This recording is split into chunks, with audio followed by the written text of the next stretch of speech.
শুভ সন্ধ্যা বন্ধুরা। আজ ৬ মার্চ শুক্রবার।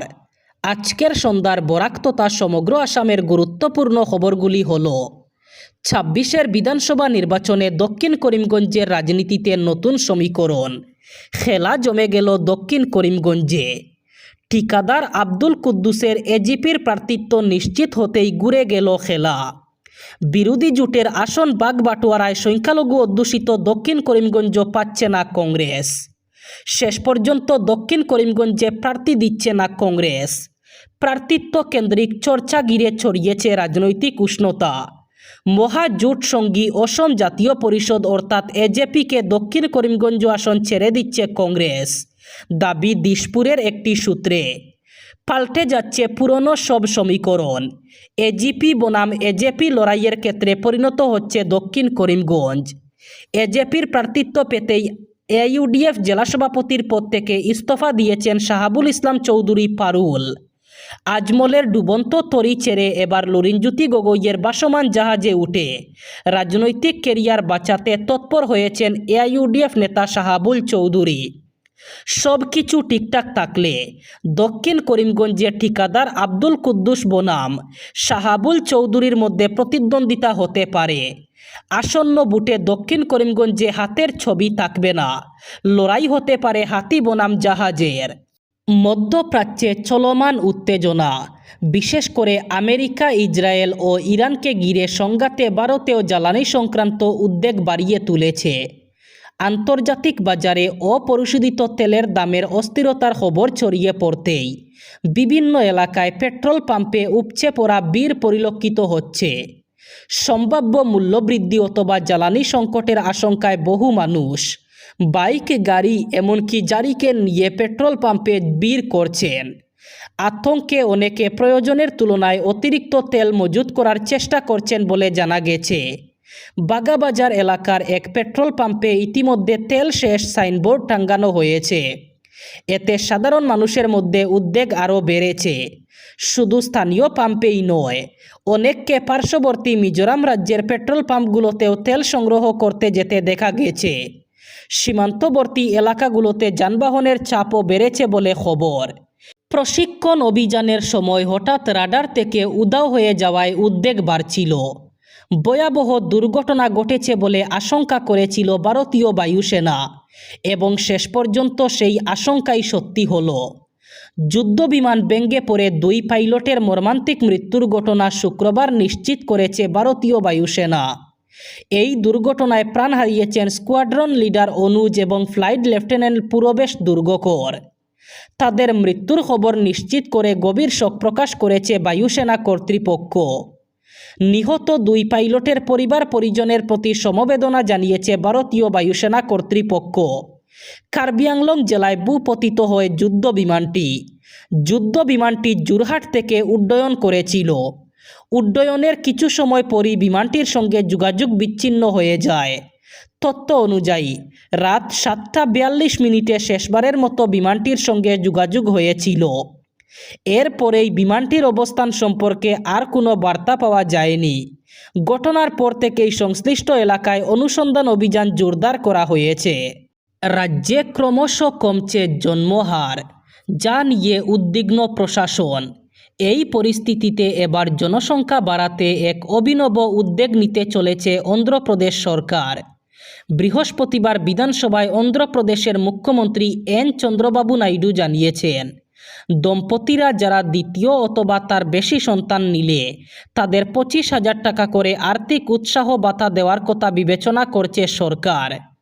তিনি জানিয়েছেন, বর্তমানে অন্ধ্রপ্রদেশের টোটাল ফার্টিলিটি রেট অথবা মোট প্রজনন হার নেমে দাঁড়িয়েছে 1.5-এ, যা জনসংখ্যার স্বাভাবিক ভারসাম্য বজায় রাখার জন্য প্রয়োজনীয় মাত্রার চেয়ে অনেকটাই কম। রাজ্য সরকারের মূল লক্ষ্য হল এই হারকে অন্তত 2.1-এ উন্নীত করা।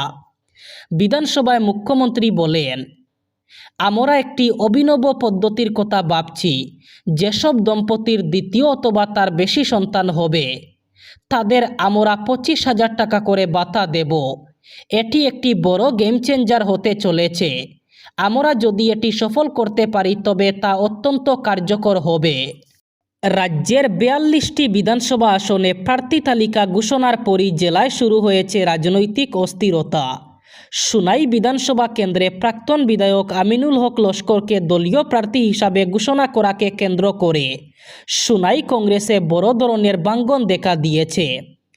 দলীয় সিদ্ধান্তের প্রতিবাদ জানিয়ে একযোগে পদ ও প্রাথমিক সদস্য পদ থেকে ইস্তফা দিয়েছেন সুনাই ব্লকের 9 জন মণ্ডল কংগ্রেস সভাপতি।